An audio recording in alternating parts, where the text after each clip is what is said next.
car la bataille s'annonce difficile, notamment autour de la réforme du Code du travail. Et s'il en est un qui se rêve en premier opposant au président, c'est bien Jean-Luc Mélenchon. La France Insoumise organise ses amphis d'été ce week-end à Marseille. Cyril Adrien-Salmon, Pauline Normand et Irina Fourni y étaient.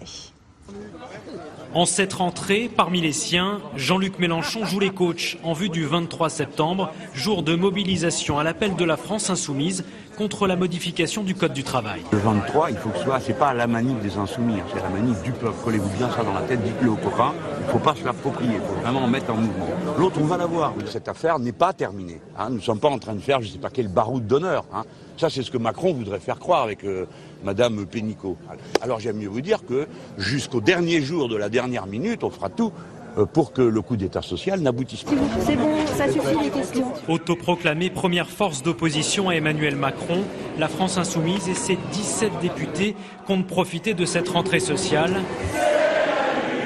pour maintenir la pression sur le gouvernement. Mettre fin à ça.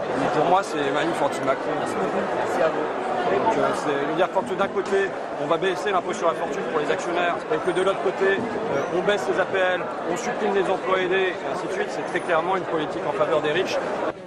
Venus nombreux, 3000 à Marseille, les militants se montrent optimistes et veulent inscrire leur action dans la durée. Je pense que c'est possible de mobiliser à la rentrée parce que les enjeux sont importants et que les gens en ont conscience. On sait très bien que c'est un combat en plusieurs rounds et que la question qui est posée, c'est la question d'endurance.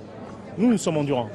Jean-Luc Mélenchon le sait, la rentrée a valeur de test pour la France Insoumise. Alors que certains cadres espèrent 100 000 personnes dans les rues, ce rassemblement du 23 septembre aura un mérite, celui de mesurer sa réelle capacité de mobilisation.